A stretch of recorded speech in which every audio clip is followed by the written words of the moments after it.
لا حول ولا قوة إلا بالله العلي العظيم. أعوذ بالله من الشيطان الرجيم. بسم الله الرحمن الرحيم. الحمد لله الذي كان موجودا قبل حدوث الأشياء، والأول بالأول كان قبله، والآخر بالآخر يكون بعده، الذي تفرد بالأول والقدم وسمع كل شيء معده بالفناء والعدم. أحمده استتماما لنعمته واستسلاما لعزته واستعصاما من معصيته. يا أيها الناس اعبدوا ربكم الذي خلقكم والذين من قبلكم لعلكم تتقون.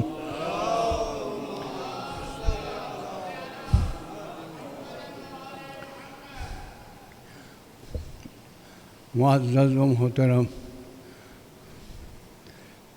مومنین اور سوگوار سید الشہداء، ہمیشہ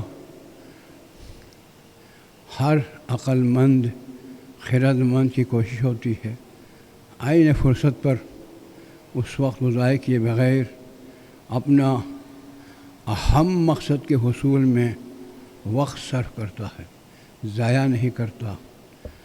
ہمیں بھی جوانی ہیں، طاقتیں ہیں، فرصت ہیں اور اللہ کی توفیق بھی شامل حال ہو، لہذا ہمیں بھی ہر ایک دن میں کیا کیا عمل ہیں اگر آپ دیکھنا چاہیں تو شیخ عباس قمی نے بڑی محنت فرمائی ہے، اس کتاب کا نام مفاتیح الجنان ہے، اس میں سارے انہیں لکھ دیے ہیں۔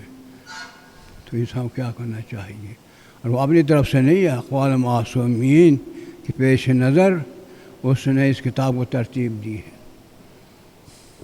اور وہ چھوٹے بھی نہیں، آیت اللہ تھے، صرف توضیح المسائل لکھنے والے نہیں تھے، آیت اللہ تھے، انہوں نے اس کام کو سر انجام دیا ہے۔ وہ قابل اعتماد، قابل وثوق شخصیت ہے، اس لیے مخاطب جناب پر کسی کو اعتراض کی گنجائش بھی نہیں ہے۔ درود جوان محمد۔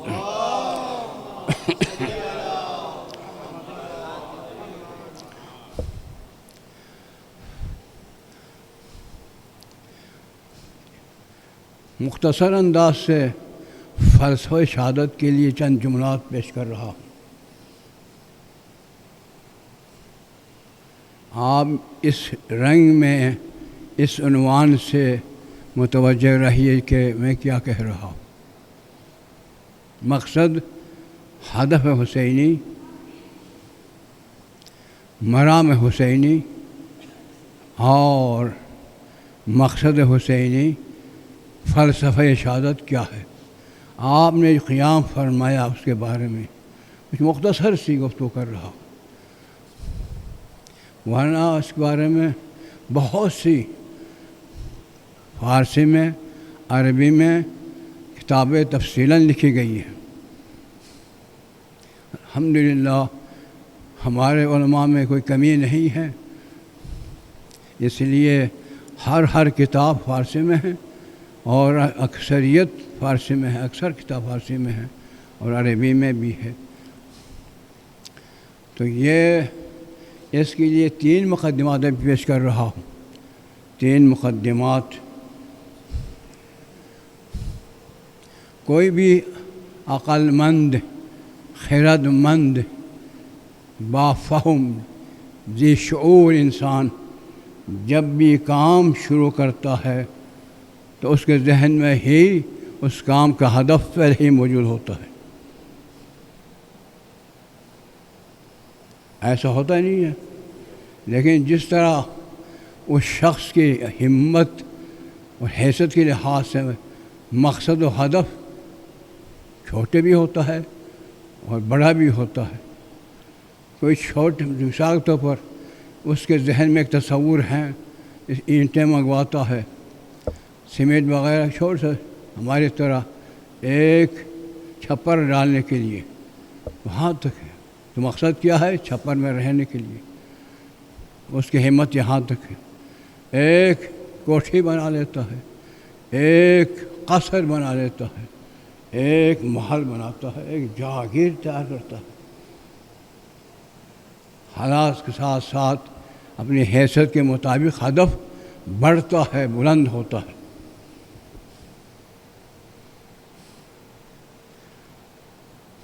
لہذا سید الشہداء کے ہدف یقیناً ہے، اس میں شک نہیں، تو گفتگو کروں گا، اور وہ ہدف سب سے اعلیٰ و ارفع ہوگا۔ وہ مقصد، وہ فلسفہ، وہ مرام عظیم سے عظیم تر، ارفع سے ارفع تر ہوگا۔ ایک یہ ذہن میں رکھیں کہ مقصد ہوتا ہے، کوئی کام بے مقصد نہیں ہوا کرتا ہے، یہ تو خلاصہ۔ دوسرا، اس مقصد و ہدف، مرام و مطلب و مراد کو پانے کے لیے انتھک محنت چاہیے اس راہ میں، تاکہ وہ مقصد حاصل ہو سکے، کوئی ادھورا نہ رہے۔ کما حقہ ہدف پانے کے لیے پوری محنت وہ شخص کر لیا کرتا ہے، پھر اس کے محنتوں کے اس کے لیے ہر قسم کی قربانی دیتا ہے، تاکہ وہ ہدف پا سکے، حاصل ہو سکے، اس کا تحقق ہو سکے، تحصل ہو سکے، تکون ہو سکے۔ میری بات آپ تک پہنچ رہی ہے؟ لوگ بہت سی، لہٰذا ان کی قربانیوں کی عظمتوں کے لحاظ سے، چھوٹی بڑی قربانیوں کے لحاظ سے بھی اندازہ لگایا جا سکتا ہے کہ ان کے ہدف کتنا بلند ہوگا یا چھوٹا ہوگا۔ قربانی جس راہ اس کے حصول کی جو قربانیاں دی جاتی ہیں، ان کی عظمت کو پیش نظر رکھتے ہوئے کہہ سکتے ہیں کہ وہ کتنا بلند مقصد ہے، ہدف ہے۔ یہ دو۔ تیسرا، اس مقام میں، اس ہدف کے پانے میں پیروزی و کامیابی و سرخروئی آثار کے نمودار ہونے سے پتہ چلتا ہے کہ یہ شخص کامیاب ہے، اس کی محنت فلاور ہے، اس کی سعی نتیجہ خیز ہے۔ کتنے ہوئے بھائی؟ انہیں ذہن میں رکھیے گا۔ اسے انہیں 3 مقدمات کے ذیل میں روشنی میں سید الشہداء کا قیام دیکھ لیں۔ آپ کی نہضت بھی کہتے ہیں، عربی میں نہضت بھی کہتے ہیں، اور عام طور پر قیام بھی کہتے ہیں، اور ماجرا کربلا ہے، کوئی معمولی بات نہیں ہے۔ ان کے ہدف یقیناً بہت بلند ہوگا، چونکہ خود بلند تر ہے، سب سے اعلیٰ تر جنت ہے، اور وہاں کے سارے جنت کے نوجوانوں کا جو سردار ہوگا، تو اس کا ہدف کتنا ہونا چاہیے؟ بلند ہونا چاہیے۔ اس ہدف کے بلندی بھی ان سے بھی سمجھی جا رہی ہے، جس کے حصول کے لیے آپ نے بڑی سے بڑی قربانیاں دی ہیں۔ ایسی قربانیاں چشم فلک نے نہیں دیکھا۔ تو ان عظیم قربانیوں کے دیے جانے سے معلوم ہوا کہ ان کا ہدف بہت بلند ہے، کیونکہ قربانیاں سے ہدف بلند ہوتا ہے۔ اعلیٰ کے لیے چھوٹی قربان کی جاتی ہے، چھوٹی شے اعلیٰ کے حصول کے قربان کیا جاتا ہے، کوئی بڑی شے چھوٹی شے حصول کے نہیں ہے، خلاف قانون ہے، خلاف عقل ہے۔ عقل کہتی ہے عظیم شے کے پانے کے لیے جو بھی تم قربانی دے رہے ہو نا، وہ قربانی پست نیچے ہیں، اور وہ ہدف بلند تر ہے۔ اس کا معنی یہ ہے کہ جتنے قربانیاں سید الشہداء دے چکے ہیں، ان سب قربانیوں کو یک طرف رکھیں، اور آپ کا ہدف اس سے بلند تر و اعلیٰ تر ہے۔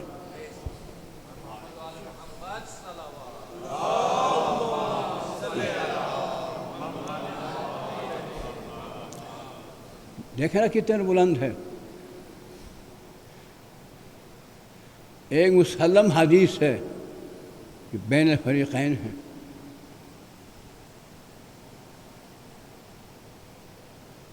کہ حسین الحسین مصباح الہدیٰ و سفینۃ النجات. اس مقام پر ہو کتنا خرد مند، بلند تر خرد مند ہوں گے، کتنے ہی صاحب عقل و فراست ہوں گے. یہ نہیں کہا مصباح الدجا نہیں کہا، تاریکی کا چراغ نہیں کہا، روشنیوں کا چراغ کہا، خود ہدایت کے لیے چراغ کہا، گمراہی کے لیے چراغ نہیں کہا. کیوں؟ علامہ ہندی کا ایک اشارہ ہے. جو سرکار نے کہا نا میں حسین مجھ سے ہے، میں حسین سے ہوں، اس لیے جو سرکار جو آیت ہے نا وہ جا بالحق من عند الحق ہے. رسول کے لیے جا بالحق من عند الحق ہے. حق لے کر آئے ہیں اور حق کی جانب سے لے کر آئے ہیں. تو لہٰذا اس کے بقا کے لیے، زوال سے بچانے کے لیے جو قربانیوں کو پیش کرتے ہوئے میدان میں اترے ہے نا، اس لحاظ سے کہ انہوں نے مجھے زندہ رکھا ہے حسین مجھ سے. تو مسواک اس لیے کیوں خود سرکار جو ہدایات دے چکے تھے ان ہدایات کو، اس روشنی کو زندہ رکھا ہے. اس لیے مصباح الہدیٰ ہے. مصباح الدجا نہیں عربی میں، دجا کہتے ہیں تاریکی کو. اس تاریکیوں کا چراغ نہیں کہا بلکہ روشنیوں کا چراغ کہا ہے. سفینۃ النجات یہ مثال دی ہے. جس طرح نوح کے کشتی میں جو بھی سوار ہوا اس نے نجات پائی، سوار نہ ہوا وہ ہلاکت سے دوچار ہوا. گویا کہ حسین ابن علی وہی سفینہ نجات ہے. جو حسینیت کے دائرے میں آئے گا نجات پائے گا، جو حسین کے دائرے سے باہر ہوگا ہلاک ہوگا. تو لہٰذا اس کا ہدف بلند سے بلندتر ہے. بے مقصد ہو ہی نہیں سکتا مدینہ چھوڑ کر. مدینہ چھوڑنے کا معنی یہ ہے کہ نانا کا مزار چھوڑنا، ماں کی قبر چھوڑنا. اس کے دل سے پوچھو جسے ماں کو ماں سمجھ رہا ہوتا ہے، نانا کو نانا سمجھ رہا ہوتا. عام انسانوں میں یہ بات برداشت نہیں ہو سکتی. چجائے کہ سرکار دو جہان جیسا نانا، خاتون جنت جیسی ماں، انہیں الوداع کر کے چھوڑ کر آ جانا کوئی معمولی بات ہے. یہ سب سے بڑی قربانی ہے. ویسے مطلب کوئی مقصد تھا، وہ مقصد اس سے بلند تر تھا. تب ہی آپ نے خرج من المدینہ الی مکہ، آپ نے مدینہ سے مکہ کا سفر اختیار کیا.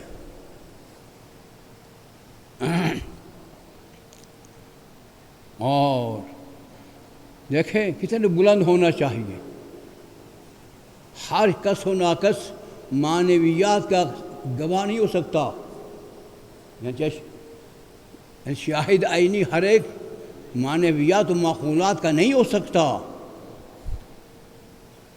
کہ میرے اندر ایمان ہے یا نہیں آپ گواہی نہیں دے سکتے. میرے اندر عدالت ہے یا نہیں آپ گواہی نہیں دے سکتے.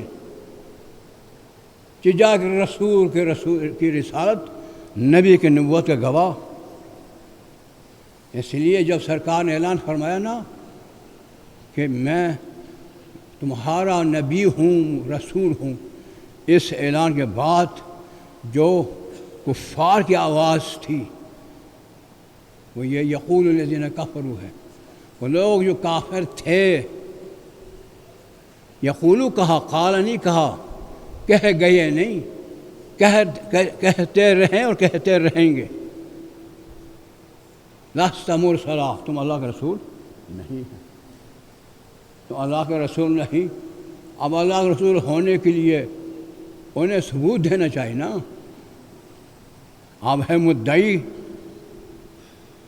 اور گواہ چاہیے اس عظمت کے اس بات کے لیے، شہود کی شہادت چاہیے. اور یہ واقعہ ہوا ہے. نجران سے جو وفد آیا کم بیش مختلف روایات ہے، وفد تو آیا، زعماء تھے، روسا تھے، دانشور تھے، عام تو کوئی پاکستانی کے بچے نہیں تھے. نجران سے جو وفد آیا تھا اس میں سربراہان بھی تھے، دانشور بھی تھے، اور بہت صاحب علم بھی تھے، تجربہ کار بھی تھے. اب وہ گواہی دینے کے لیے وہ آپ کو معلوم الحمدللہ بات پر بات جاری رہی، کسی مقام پر رکی نہیں. جو عالم الغیب الشہادہ وہ ذات خداوندی کا پیغام آیا. ابھی بس ان سے مباہلہ کر لیں. مباہلہ نہیں ہوتا، مباہلہ، باہل مباہلتاً، زار بزار مزاربتاً، قاتل قاتل مقاتلتاً، مباہلہ کر لیں. کیسے؟ قل تعالوا ندعو ابنانا وابناءکم ونساءنا ونساءکم وانفسنا وانفسکم ثم نبتہل فنجعل لعنۃ اللہ الکاذبین. معاملی بات نہیں ہے. یہ سب سے شدید جنگ ہیں، سب سے عرفہ نتیجہ خیز جنگ ہے. اس میں کتاب میں جمع ہوا، آپ کو معلوم ہے، ہمیشہ پڑھتے ہیں آپ، وہ میں دہرانا نہیں چاہتا ہوں، وقت بھی نہیں. یہ سب اکٹھے ہونے کے بعد انہیں کس لیے بطور گواہ لے جانے کے لیے تیاری ہو رہی تھی. کیوں؟ اپنے بیٹوں کو، ہم اپنے بیٹوں کو لائیں. اب اپنے فرزندوں کا اور اپنے نفوس کا بندوبست فرما رہے ہیں. اور جب یہ اکٹھے ہوئے، جمع ہوئے، آپ مطمئن ہوئے میری نبوت اور رسالت کے گواہ کی گواہی کامل تر ہے.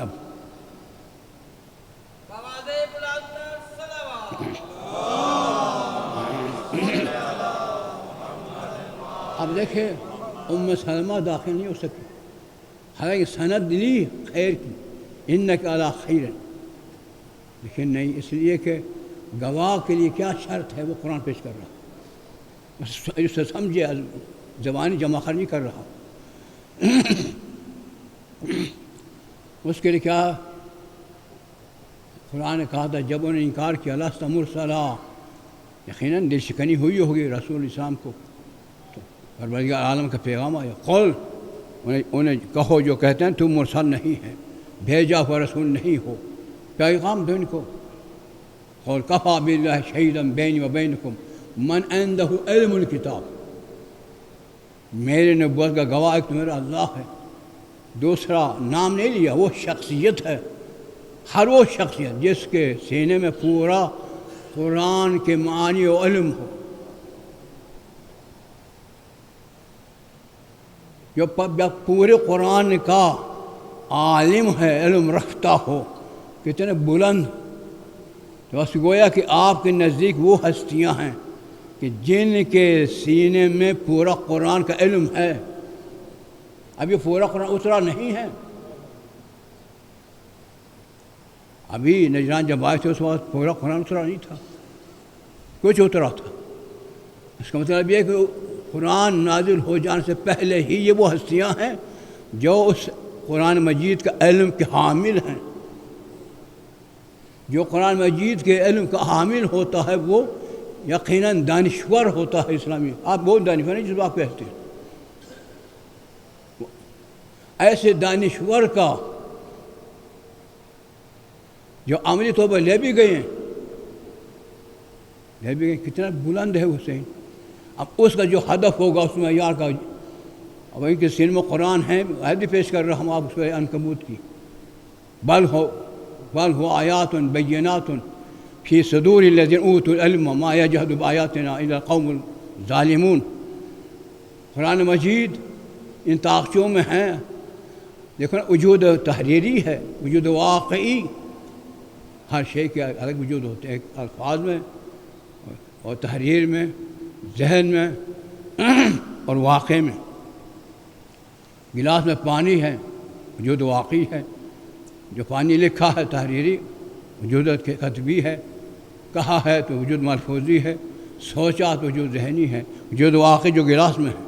اسی طرح قرآن مجید کا وجود واقعی حقیقی ان کے سینوں میں ہے۔ قرآن کہہ رہا بل هو آیات بینات، ان کے لیے وہاں متشابہات نہیں ہیں، محکمات ہے، سب عیان ہیں، واضح تر ہے ان کے لیے، ان کے سینوں میں، جن کو اوت العلم، جن کو علم لدنی دیا گیا ہے، جن کو علم دیا گیا۔ ما یجد آیات الا قوم الظالمون، اس علم کا منکر ظالم ہی ہو سکتا ہے اور کوئی نہیں۔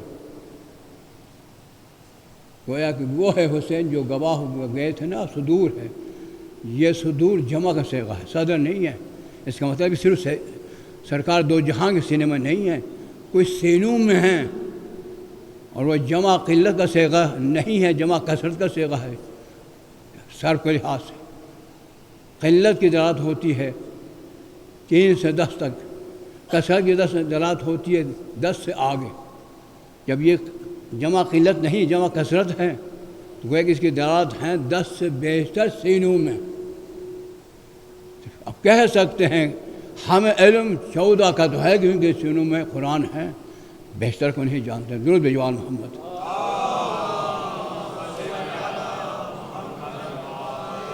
ان کے سینوں میں، بھائی سن لیا کر، ان کے سینوں میں قرآن، سینوں میں قرآن، جو سینہ میں قرآن، پورے قرآن، علم القرآن ہے نا، وہ شاہد بن سکتا ہے۔ اس لیے کہ رسالت نبوت قرآن کا ایک حصہ ہے۔ جب قرآن کا علم رکھتے ہیں تو نبوت و رسالت کا بھی علم رکھتے ہیں۔ اس علم رکھنے کی بنیاد پر شہزادے بھی ساتھ گئے۔ اس لیے ماں کے پاس کوئی نہیں رہا، یا رسول کی گود میں ہیں یا انگلیاں پڑھ کر آپ چلا رہے تھے۔ شاید ماں کو جانا ہے، اس لیے بچوں کو جانا پڑا، یہ نہیں، یا بچوں کو جانا تھا اس کو ماں کو جانا پڑا نہیں۔ خاتون بھی یہی مقام رکھتی، بچے بھی یہی مقام رکھتے ہیں، علی بھی وہی مقام رکھتا ہے، پیغمبر خدا بھی وہی مقام رکھتا ہے۔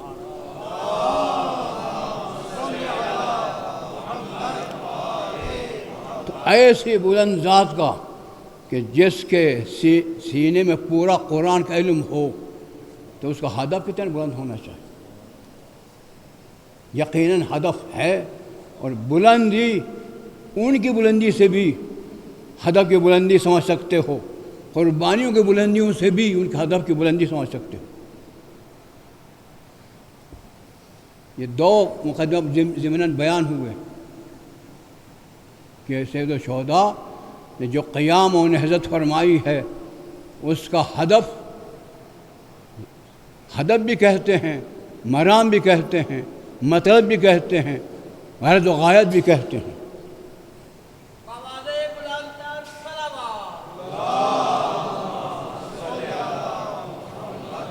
چونکہ ہمارے ہاں فلسفے میں، منطق میں طے شدہ ہے، ہر کام انجام پانے کے لیے 4 علتیں ہوا کرتی: علت فاعلی، علت صوری، علت مادی، علت غائی۔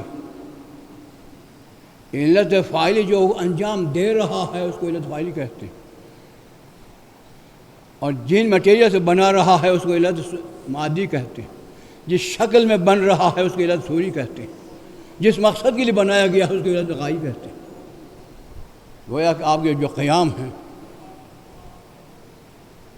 اور پھر مسلم اس بلند سے بلند تر ذات کا ہدف، غرض و غایت بلند سے بلند تر ہے، کیونکہ حسین کا ہدف ہے، حسین کے ہدف ہونے کے لحاظ سے بلندی ہے، اور قربانیوں کے پیش کیے جانے میں، قربانیوں کی عظمتوں سے اس کی بلندی عیان ہے۔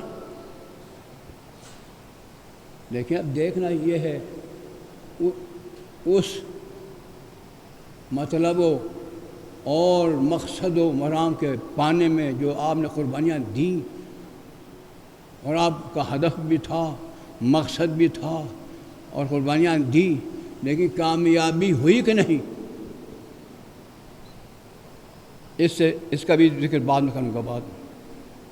پھر یہ عرض کر رہا ہوں، ہدف خود اعلان فرمایا میرا ہدف کیا ہے۔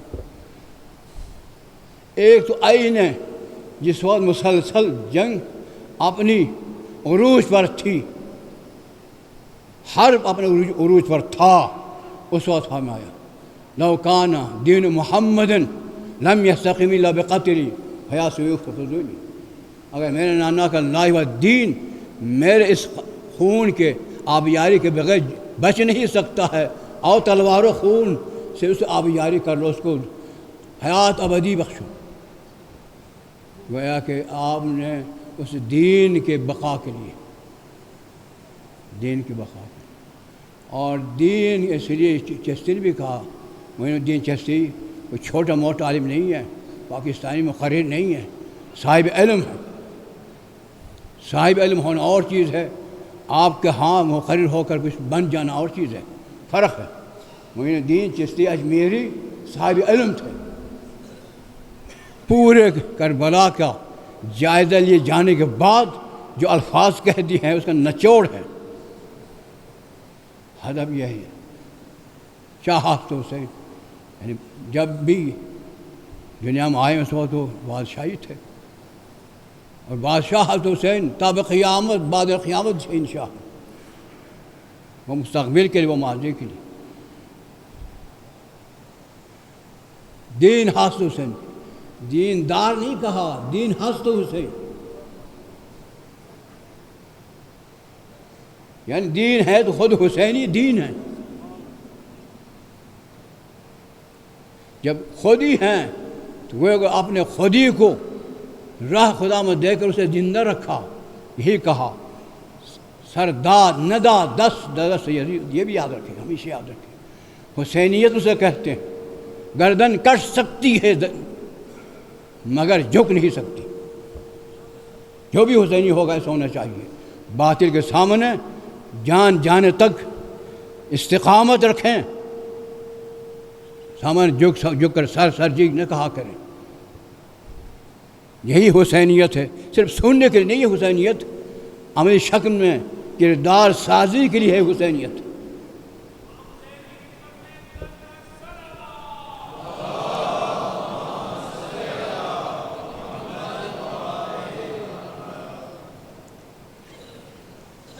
اور عظمت حسین کی یہ بھی ایک روایت پیش کر رہا ہوں، درود بجوال محمد،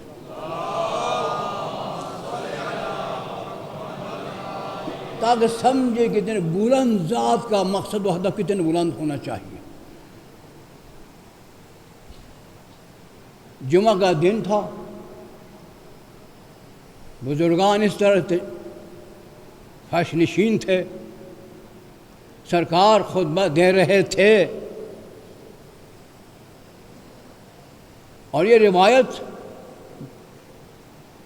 فریقین کے راویوں نے روایت کی ہے، سب نے، طفلان یمشیان و یعصران ہیں الفاظ عربی میں۔ دو بچے ایسے صغر سنی کی وجہ سے گرتے پڑتے مسجد میں داخل ہو رہے تھے، کون؟ حسن و حسین۔ نگاہ نبوت پڑی ان پر، خطبہ روک کر اتر جاتے ہیں۔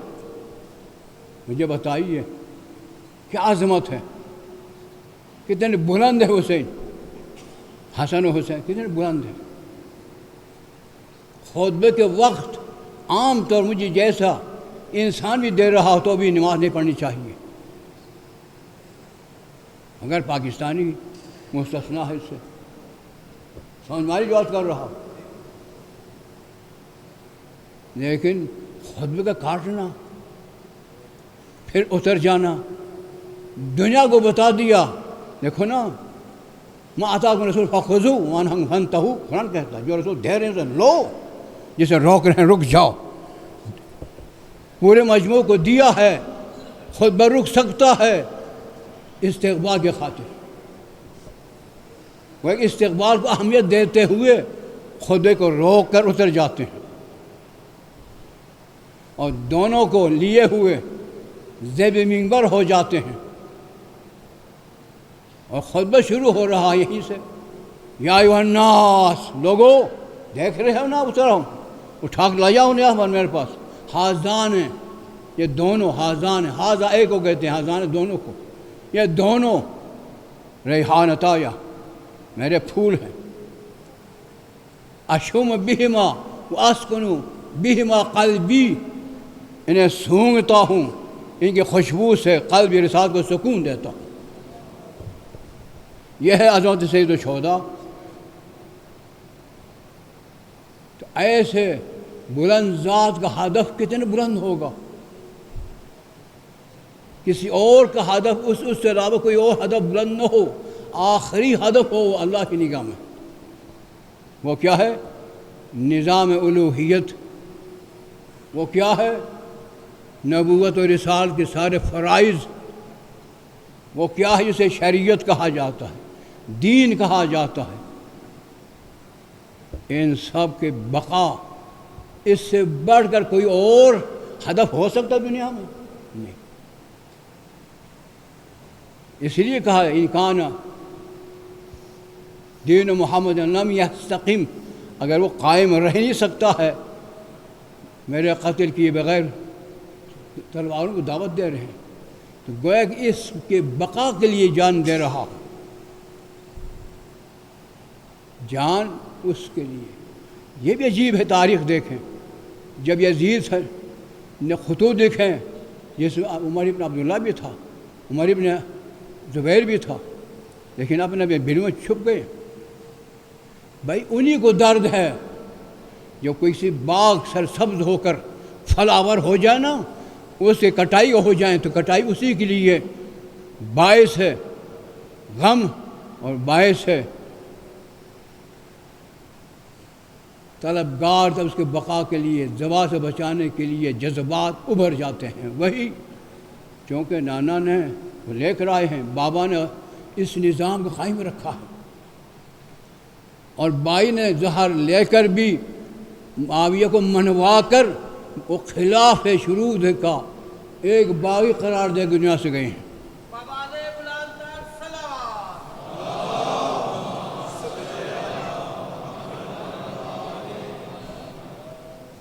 اور ان قربانیوں میں سے انہیں قربانی دیکھو نا، اسی مقصد کے حصول کے لیے، جب کسی مقصد و ہدف کے حصول کے لیے کوئی قربانی دے رہا ہوتا نا، وہ جزا فضا نہیں کرتا، جزا فضا نہیں کرتا، حتیٰ کہ ایک بار اسی کو عرض کر رہا ہوں، خیام میں ذرا آوازیں بلند ہوئی، آپ خیام میں آئے، بہن سے پوچھا، بس کہا علی اصغر نڈال ہو کر آپ کی آواز پر گہوار سے زمین پر گرایا تھا، یہ پیاسا ہے۔ اسے دیکھ کر ہاتھوں میں لے کر دیکھا، چھوٹے معصومانہ لبوں کو بڑے گلاب کے پھول کی طرح نفیس، خشک، بے ساختہ آنسو گرے۔ جناب زینب خاتون اب زانو حسین قریب ہو کر اور آپ کے بازو کو پکڑ کر کہا، ماں جائی آپ تو قربانیاں دینے کے لیے آئے ہیں۔ وہی جواب دے جو نانا نے ان اصحاب کو دیا تھا۔ ابراہیم کے وفات پر آنسو گر رہے تھے، کہا رسول رو رہا ہے، آپ نے فرمایا کہ رونا فطری تقاضے ہیں، میں اس کے فعل پر نہ مجھے شکایت ہے نہ مجھے کچھ ہے، راضی ہوں، موت پر راضی ہوں، حق ہیں، لیکن اس بات سے آنسو کا گر جانا ایک فطری چیز ہے، فطری چیز سالب نہیں ہو سکتی۔ وہی جواب دیا، بہن ایک فطری چیز ہے، یقیناً آپ صحیح کہہ رہی ہیں۔ دیکھو نا، بہن اس طرح بابا کی طرح ساتھ دے رہی تھی، بھائی کے ساتھ ساتھ دے رہی تھی۔ یہ قربانیوں میں سے ایک قربانی جو عظیم ہے، جب جناب عباس مشق لے کے گئے نا، تو پھر آپ نے اجازت جناب زینب اولیا سے کہا، ان سے لو، ان سے اجازت ملی۔ آمش کی سکینہ کے جا رہے تھے، جب جا رہے تھے، میں کوئی جنگ میں بیان نہیں کر رہا ہوں، وہاں جا رہے تھے، فضا امام حسین کو دیکھ رہی تھی۔ جناب زینب خاتون کی نظر فضا کے چہرے پر، تو کیا میرے بھائی پہ کوئی وقت تو ایسا نہیں آ رہا؟ تو حسین کو دیکھ رہی تھی فضا، اور زینب دیکھ رہی تھی فضا کو۔ جب اچانک اتفاقاً دیکھا کہ فضا کا رنگ بدلا، چہرے کے انداز بدلا، رو کر کہا فضا کیا بات ہے؟ کہا حسین اس وقت روانہ ہوئے علقمہ کی طرف، دو جملے کہے رسول زادی سے، دو جملے کہے الان انکسرت ظہری، اب حسین کی کمر ٹوٹ گئی، وقلت حیلتی، حسین کی ہمت ہار۔ یعنی اعلان پر معاملات ہے، یہ عباس کوئی معمولی نہیں ہے۔ ایک وہ مقام ہے، ایک وہ مقام ہے، جوان بیٹے کو رخصت کر دینا آسان نہیں ہوتا۔ انہیں تیار کیا، توسن پہ میں بٹھایا اور روانہ کر کے پیچھے خود جا رہے تھے۔ مڑ کر پوچھا بابا آپ نے اجازت دی تھی، میں جا رہا ہوں، کوئی حکم؟ بیٹے تم صاحب اولاد نہیں ہو، اس سے پوچھو جو صاحب اولاد ہو۔ جوان بیٹے موت کر جا رہا ہو، بابا رک کر بیٹھ نہیں سکتا، بیٹے جاؤ خدا حافظ۔ لیکن ایک وقت یہ بھی ہے جو آواز آئی، یہ نہیں کہا ادرکنی، سب کہتے تھے مولا ادرکنی، مجھے پالو۔ علی اکبر یہ نہیں کہا سلام علیکم، آپ نے فرمایا اپنے بیٹے کا سلام لیجئے، تو پھر سلام لیجئے، چونکہ وہ جانتے تھے جب بھی وہ جاتے تھے مقتل میں ساتھ ہوا کرتا تھا، اب کوئی ساتھ آنے کے لیے ہے ہی نہیں، بابا تنہا ہے۔ سلام کہا لیکن پانے کے لیے نہیں کہ مجھے درا کر لو، مجھے در کر لو، نہیں کہا۔ پھر آپ پہنچے خیمہ سے، جب نکلے نا جناب زینب کا الفاظ ہے، اور شیخ نے ارشاد میں لکھا ہے حسین دائیں بھی جاتے ہیں بائیں بھی جاتے ہیں۔ جناب زینب اولیا نے فرمایا ماں جائے کیا، ہاں جانا چاہو؟ کہا مقتل کی طرف جانا چاہتا ہوں، مقتل سامنے ہم، آپ دائیں بائیں جا رہے ہیں؟ ہاں بہن، عباس کی شہادت سے کمر ٹوٹ گئی ہے، اور اکبر کی شہادت سے میری بینائی جا رہی ہے۔ ہاں اگر پہنچ کر میں عرض کر رہا ہوں، کچھ چھوڑ چکا ہوں، مکمل نہیں کر چکا ہوں بار کے، تو یہ پہنچے دیکھا ایک نیزہ سینے پہ لگا ہوا تھا۔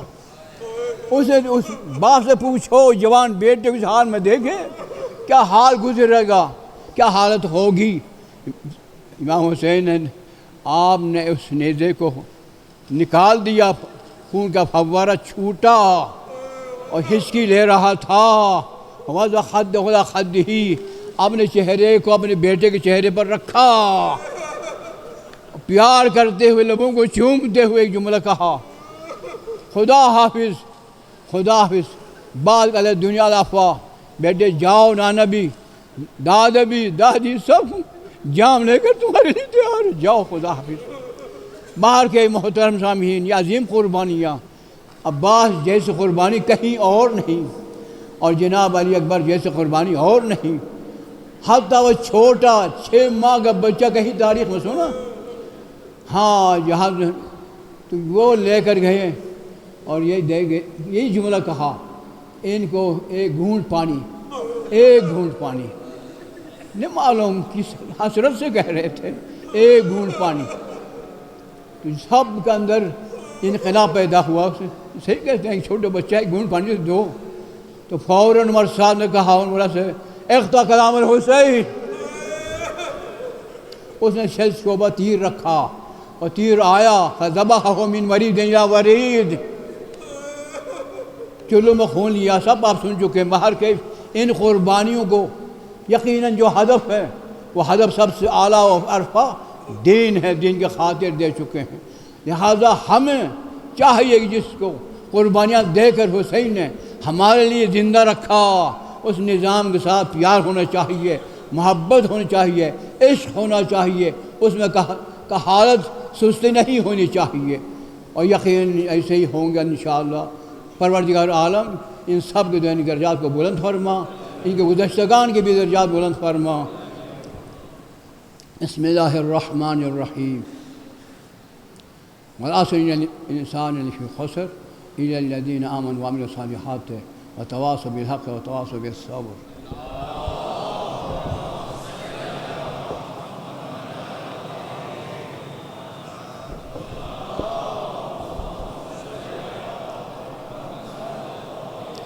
بسم اللہ الرحمن الرحیم۔ الحمد للہ لا الہ الا هو الحلیم الکریم غافر الذنب قابل التوب وهو الغفور الرحیم۔ قل یا عبادی الذین اسرفوا علی انفسهم لا تقنطوا من رحمۃ اللہ ان اللہ یغفر الذنوب جميعا انہ هو الغفور الرحیم۔ الا قد امرکم اللہ فی محکم کتابہ بالصلاۃ علی النبی حبیبہ تعلیما لکم وتشریفا للصفیہ ان اللہ وملائکتہ یصلون علی النبی یا ایھا الذین آمنوا صلوا علیہ وسلموا تسلیما۔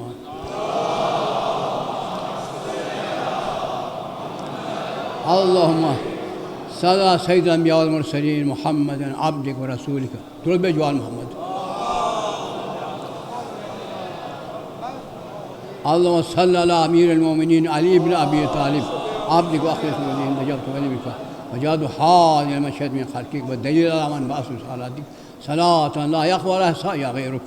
اللهم صل على فاطمة بنت النبي وزوجة وليك أم السبتين الحسن والحسين الطهرة الطاهرة المطهرة التقية النقية الزكية سيدة نساء أهل الجنة أجمعين صلاة لا يقبل احصائها غيرك۔